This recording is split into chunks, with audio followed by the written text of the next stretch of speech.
পাক বলেন ইসলাম বাদ দিয়ে, কোরআন বাদ দিয়ে কারো যদি ব্যক্তি চলে, কারো যদি পরিবার চলে, কারো যদি রাজনীতি হয়, কেউ যদি দল পর্যন্ত করে, আল্লাহ পাক বলেন ফালা ইয়াকবালা মিনহু, একটাও আমার আল্লাহ কবুল করে না।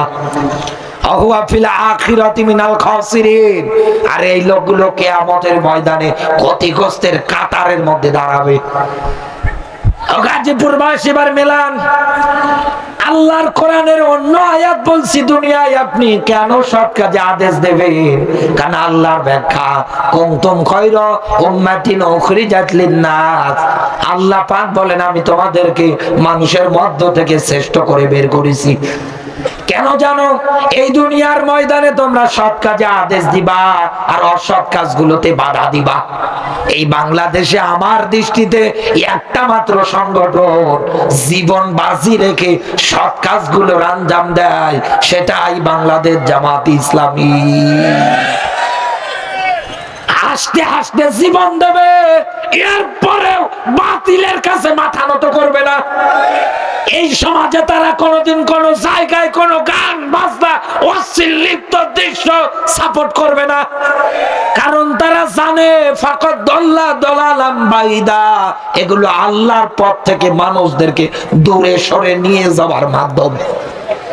ও বাংলার মুসলমান, এই হিসাব অনুসারে আমরা দুনিয়ার ময়দানে যদি রাজনীতিটা করতে পারতাম, সব মুসলমান গুলো যদি এই প্ল্যাটফর্মে এসে ঐক্যতার কাতারে শামিল হতে পারতো, এই বাংলাদেশে কোনোদিন কোন জালেম নতুন করে তৈরি হওয়ার স্বপ্ন দেখতো না। কিন্তু আমরা তো মানি না, আমরা পারি না। আপনি দুনিয়ার ময়দানে সৎ কাজের আদেশ আর অসৎ কাজে বাধা দিতে গিয়ে আল্লাহর কোরআনের এই ঘোষিত দল করতে গিয়ে যদি মারাও যান, আপনার জন্য পুরস্কার আছে। আর এই দলের কর্মী সমর্থক যারা হবে তাদের জন্য আমার আল্লাহ পুরস্কার রেখেছেন মরণের পরে।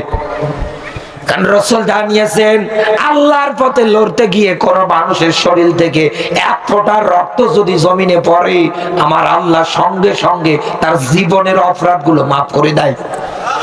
কবরে, মিজানে, হাসরে, ফুলসিরাতে কোন জায়গায় চিন্তা নেই। আল্লাহ ডাক দিয়ে বলবে ফাম্মা মান উতিয়া কিতাবাহু বিয়ামিনিহি, বান্দা এই যে আমলনামা আমি আজকে তোমার ডান হাতে দিলাম। এই কারণেই দিলাম কারণ কিয়ামতে আমি আল্লাহ রাব্বুল আলামিন জানি জালেম যারা আছে তারাও এই জায়গার মধ্যে উপস্থিত হবে। সুম্মা ইলাইনা তুরজাউন, সবাই দাঁড়াবে। আর এই জায়গার মধ্যে আমি আল্লাহ তোমাদের এত সম্মানিত, এত মর্যাদা দিচ্ছি এই কারণে, কারণ দুনিয়ায় তোমরা আমাকে পাওয়ার জন্য ত্যাগ স্বীকার করেছো, কষ্ট স্বীকার করেছো, হাজারো জুলুম নির্যাতনের স্টিমুলা চালিয়েছে, এরপরেও বাতিলদের কাছে তোমরা মাথা নত করো নাই। আমি আল্লাহ যেভাবে চলতে বলেছি ওইভাবে চলেছো।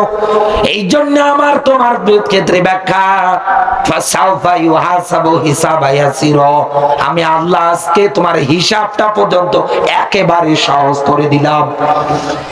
বাংলার মুসলমান যারা আছে, আল্লাহ সর্বশেষ আল্লাহর পথে লড়াকু সৈনিক যারা হয়, শাহাদতের মর্যাদা পেয়ে যারা মারা যায়, আমার আল্লাহ তাদেরকে ডাক দিয়ে বলবে আজকে তোমার আহাল বড়ার থেকে 70 জন মানুষের জন্য আমার কাছে সুপারিশ করো। আমি আল্লাহ বলছি আজকে তোমার সুপারিশ আমি আল্লাহ গ্রহণ করব। একমাত্র শহীদ যারা আছে তাদেরকে আল্লাহ কথা বলবে। এখানে আলেম যারা আছে জিজ্ঞাসা করে দেখেন আপনি। এই জন্য কোরআনে কারিমে আল্লাহ রাব্বুল আলামিন নিজে ব্যাখ্যা দিয়েছে। আল্লাহ পাক বলেন মিনান নাবিয়্যিনা ওয়াস সিদ্দিকিনা ওয়াশ শুহাদাই ওয়াস সালিহিন ওয়া হাসুনা উলাইকা রাফিকা। বলেন আল্লাহু আকবার। আল্লাহ বলেন আমার কুদরতের আঙ্গুলে ইশারা করা, আমি নিজে এই জায়গায় উলাইকা ইসমে ইশারা শব্দ দিয়ে আঙ্গুল দিয়ে দেখাচ্ছি। এই দুনিয়ায় বন্ধু হিসাবে যদি নিতে চাও, 4 প্রকার মানুষ তোমাদের উত্তম বন্ধু। তার 1 নম্বরে মিনান নাফিকিন, দুনিয়ায় যারা নবী, এখন তো নবী রাসূল দুনিয়ায় নেই, কোন জায়গার মধ্যে আমরা তাদের দেখতেও পারছি না। একথা বলেন না কেন? রসুলের উপরে কিতাব আল্লাহ নাজিল করেছেন, আছে রসুলের সুন্নাহ মোবারক আছে, তিনি রেখে গিয়েছেন আমাদের জন্য। ও বাংলার মুসলমান, তাহলে আপনি বন্ধু হিসাবে কাকে নেবেন? এই জন্যই রসুলের হাদিস, আল উলামা ওয়ারাসাতুল আম্বিয়া, আমার পরে এই দুনিয়ার ময়দানে নাইবে নবী তারা, দুনিয়ায় যারা আলেম। এ কথা বলে না কেন? আলেমের মধ্যেও আবার ভাগ আছে। ওমান আযলামু মিম্মান কাতামা শাহাদাতান ইনদাহু মিনাল্লাহ।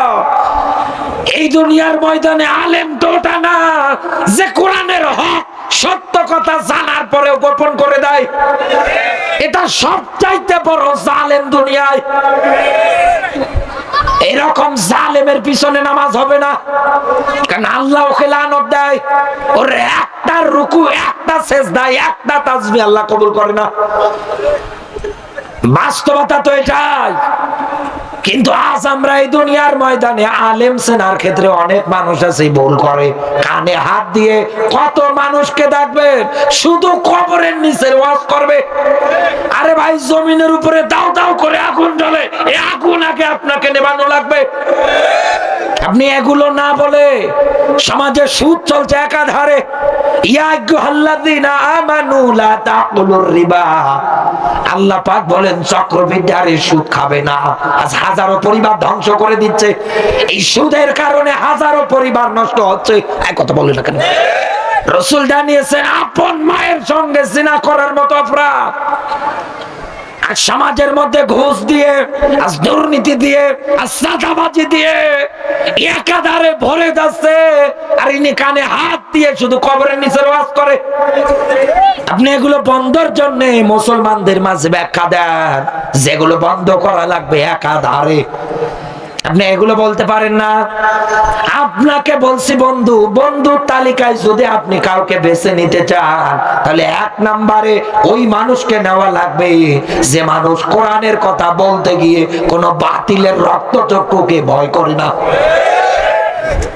কারণ বাংলাদেশের সিস্টেমটা এরকম, কারো কালেমা কারো রুজি রুটি যোগায়, আর কারো কালেমা দেখবেন তার লক্ষ লক্ষ টাকা পয়সার মালিক বানিয়ে দেয়। এই ডক্টর কফিলউদ্দিন সরকার, কথা বলেন, এগুলো তো আলেম নামের বড় জালেম। স্বৈরাচারদের 5টা সরকারি আলেম ছিল এরা। আমার সাইয়েদ কুতুবের কথা মনে পড়ে যাচ্ছে। ওনার যখন ফাঁসি হবে ডাক দিয়ে বলছে তাড়াতাড়ি করে পড়েন লা ইলাহা ইল্লাল্লাহ মুহাম্মাদুর রাসূলুল্লাহ। তিনি আফসোস করে ডাক দিয়ে বললেন, আমাকে কালেমার তালকিন দিতে এসেছো? বলে হ্যাঁ। তো বিনিময় কি বাবা? বলে আমার তো বেতন ভাতা আছে।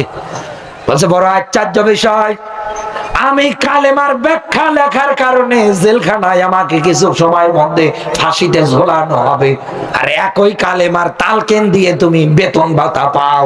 তাহলে এখান থেকে এটাই প্রমাণিত, কারো কালেমা কারো রুজি রুটি যোগায়, আবার কারো কালেমা ফাঁসির দড়ি পর্যন্ত নিয়ে যায়। এই দুনিয়ার ময়দানে বন্ধুর তালিকায় যদি আপনি কাউকে নিতে চান, এরকম মানুষের নেওয়া লাগবে।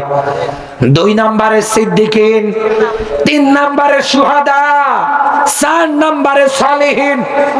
এরপরের ব্যাখ্যা ওয়া হাসুনা উলাইকা রাফিকা, আল্লাহ নিজে দেখাচ্ছেন এরা তোর বন্ধু। ঢাকাবাসী এবার মেলান, আমি যে কথাটা বলার জন্য এত দূর পর্যন্ত এসেছি, সেই শব্দটুকুনে হচ্ছে শুহাদা। আল্লাহর পথে কেউ যদি নিহত হয়ে যায়, মারা যায়, সে তো শহীদ। শহীদ শব্দের অর্থ হচ্ছে সাক্ষ্য, সাক্ষী। বলেন তো কি? আরো জোরে বলেন। সাক্ষ্য, সাক্ষী। শহীদ যারা হয়, কোরআনের ভাষা ওয়ালা তাকুলু, আল্লাহ পাক বলেন খবরদার এদের মৃত বলবে না, বরং এরা জিন্দা। এরা আমি আল্লাহর কাছ থেকে রিজিক পাই। এখান থেকে এটাই প্রমাণিত, শহীদ যারা হয় আল্লাহর কোরআনের ভাষা অনুসারে তারা মরে না, তারা জিন্দা থাকে। আমার আল্লাহ তাদেরকে রিজিক পর্যন্ত দেয়।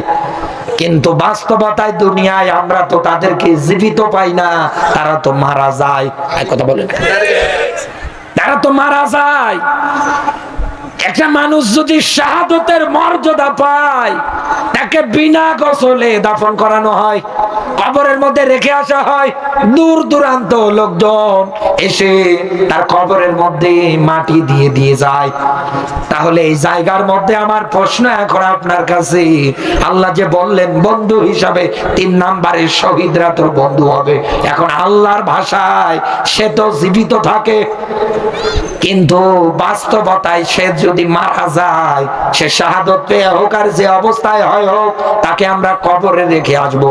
শতবার ওনার কবরের পাশে গিয়ে ডাকলে উনি আমার একটা কথার জবাব দেবে না, উনি আমার একটা কথাও শুনবে না, উনি কবরে থাকবে। এনাকে আমি যতই ডাকি না কেন কোনো লাভ নেই। বন্ধুত্বের হাত বাড়ানোর জন্য বললে উনি আর একটা বারের জন্য আপনার কথার জবাব দিতে পারবে না। তাহলে এই জায়গায় আল্লাহ এই রকম ব্যাখ্যাটা কেন দিলেন? আল্লাহর বান্দা তো কবরে, তো বন্ধুত্ব হবে কার সঙ্গে? ভালো করে মেলাবেন। আল্লাহ রাব্বুল আলামিন আয়াতের মধ্যে এটাই ব্যাখ্যা দিয়েছেন, এই দুনিয়ার ময়দানে আমার এই বান্দা যতদিন বেঁচে থাকবে, কারণ ওর চাওয়া একটাই, আলালাহুল খুলকলাম, সৃষ্টি যার জমিনে একমাত্র আইন চলবে তার। কোন লেনিন কালমাসের আব্রাহাম লিঙ্কনের তৈরিকৃত রাজনীতি চলবে না, সংবিধানও চলবে না, কারণ কোরআনটাই হচ্ছে সংবিধান। এটা কায়েম হয়ে যাবে। একাধারে চেষ্টা চালাচ্ছে। আল্লাহর বান্দা জানে আল্লাযী খলাকাল মাউতা ওয়াল হায়াতা, আল্লাহ সবার আগে মরণ বানিয়েছি, এরপরে আল্লাহর ব্যাখ্যা হায়াতা। আল্লাহ বলেন আমি হায়াত বানিয়েছি।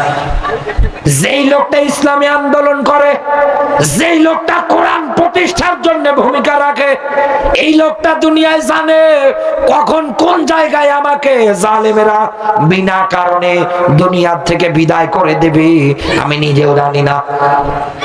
আমি যদি মারা যাই, আমার একটাই তামান্না থাকবে, আমি যেন শাহাদতের পেয়ালা পান করি। আল্লাহ যেন আমাকে শাহাদতের মর্যাদা দিয়ে বরণ করে নাই। ও গাজীপুরের মুসলমানেরা, আল্লাহ রাব্বুল আলামিন এটাই বুঝিয়েছে, বন্ধুত্ব যদি এই লোকটার সঙ্গে শহীদদের সঙ্গে করতে যাও, তাহলে এই লোকগুলো যতদিন দুনিয়ায় বেঁচে থাকবে ততদিন রায় দিয়ে, ভোট দিয়ে, সমর্থন দিয়ে তার পাশে থাকা লাগবে। এক কথা বলে না কেন? আপনাকে তাকে সাপোর্ট করা লাগবে। ডক্টর শফিকুর রহমান স্যারকে বলা লাগবে আপনি সামনের দিকে এগিয়ে যান, আমরা আপনার পিছনে আছি। এই পৃথিবীর কোন জালেম অপশক্তি আপনার শরীরে ফুলের টোকাও দিতে পারবে না। আপনি এগিয়ে যান। এই অবস্থায় চলতে চলতে শাহাদতের মর্যাদা পেয়ে যদি মারা যায়, কিয়ামতের দিন আল্লাহ ডাক দিয়ে বলবে তোরা হালবড়ার থেকে আজকে 70 জন মানুষের জন্য আমার কাছে সুপারিশ কর। ওই দিন ডাক দিয়ে বলবে মালিক, এগুলো আমার দিন কায়েমের বন্ধু, আল্লাহ এদেরকে না নিয়ে জান্নাতে যাব না। সুবহানাল্লাহ বলতে পারেন না? সেই দিন আপনাকে বাছাই ছাঁটাই করে বন্ধু হিসাবে ইনাকে আপনি সাপোর্ট করেছিলেন, মেনে নিয়েছিলেন, ইনি যদি জান্নাতে যায় তো আপনি ওনার সঙ্গে জান্নাতে যেতে পারবেন। এটাই তো বুঝিয়েছে আল্লাহ। কিন্তু আমরা এই দুনিয়ার ময়দানে না বোঝার কারণে অনেক মানুষ আছি মন খারাপ করি, অনেক মানুষ আছি রাগ দেখাই। দেখেন বন্ধু, এখানে রাগ দেখার বিষয় না। আজ যারা বলেন এই দেশে টুপিওয়ালা যে রাজনীতি করে, এ কোরআনের বিধানকে কায়েম করতে চায়, এ কোরআন থাকবে মসজিদে, এ কোরআন থাকবে বাড়িতে, এ কোরআন তো ছোট ছোট বাচ্চারা পড়বে, এ কোরআন দিয়ে আবার রাজনীতি করা লাগবে, এ কোরআন দিয়ে আবার দেশ চালা লাগবে, এ কোরআন দিয়ে আবার সংসদ চালানো লাগবে। সব জায়গার মধ্যে কোরআনের নিয়ম নীতি আবার বাস্তবায়ন করতে হবে নাকি? এই যে ঘোষণা যারা দেন যে টুপিওয়ালা তোমাদের রাজনীতি করার কি দরকার, রমজান মাস আসলে রোজা রাখে সারা দিন পর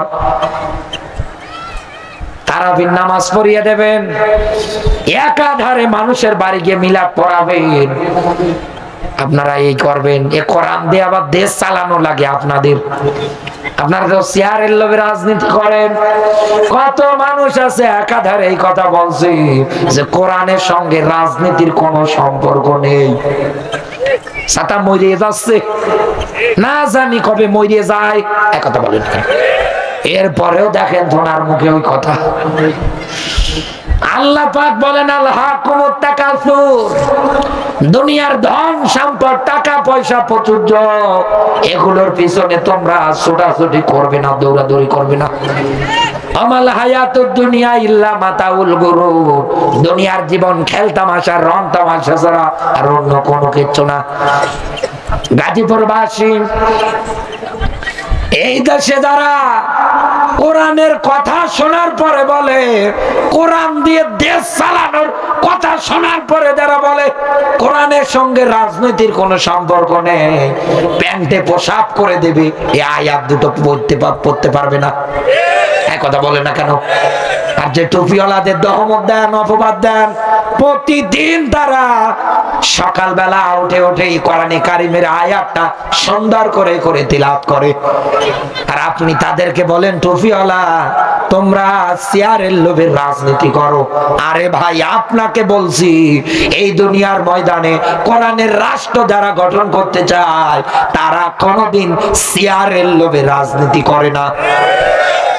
কারণ আল্লাহর ব্যাখ্যা ওয়ামালাকুম লা তুকাতিলুনা ফি সাবিলিল্লাহ, কি হলো তোমাদের, কেন লড়াই করো না, কেন সংগ্রাম করো না? এই জায়গায় একটা পয়েন্ট আছে।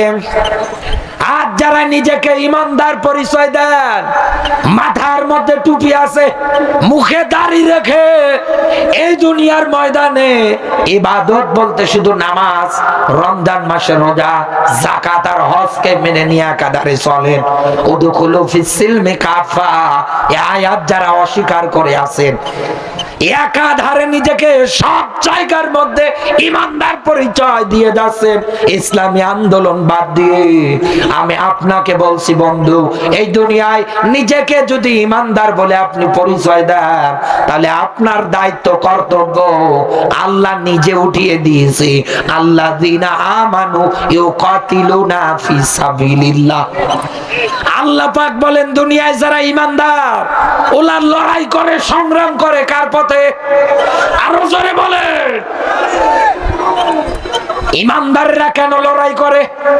ইমানদারেরা কেন ইসলামী আন্দোলন করে? এই কারণেই দুনিয়ায় ইসলামী আন্দোলন করে। আর এটার মাধ্যমে কোরআনের রাষ্ট্র এই কারণেই গঠন করতে চায়, কারণ আল্লাহ নিজে ব্যাখ্যা দিচ্ছেন, রব্বানা আখরিজনা মিন হাযিহিল ক্বরিয়াতি যালিমি আহলুহা। রব্বানা, হে আমাদের রব, তোমার পক্ষ থেকে একজন বন্ধু, একজন সাহায্যকারী পাঠিয়ে দাও। বলছে কোন মানুষগুলো? কুরা করিয়া শব্দের শাব্দিক অর্থ গ্রাম, জনপদ, শহর। তার মানে গ্রামে, জনপদে, শহরে যে জালেম গুলো একাধারে মাজলুম মানুষদের উপরে নির্যাতনের স্টিমলুলা চালাচ্ছে, এই নির্যাতিত মাজলুম মানুষগুলো জালেমের এই জুলুম সহ্য করতে না পারে ওরা আল্লাহর কাছে ডাক দিয়ে বলে, মালিক তুমি আমাদেরকে জালেমের হাত থেকে বাঁচাও। আল্লাহ তোমার পক্ষ থেকে একজন বন্ধু, সাহায্যকারী পাঠিয়ে দাও, যিনি আসার পরে আমাদেরকে এখান থেকে বাঁচাবে।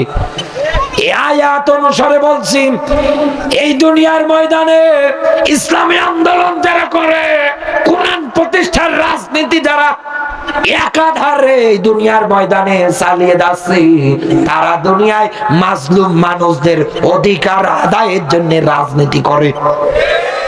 আর আপনি বলেন চেয়ারের লোভে। শুনে রাখেন বন্ধু, এই দুনিয়ার ময়দানে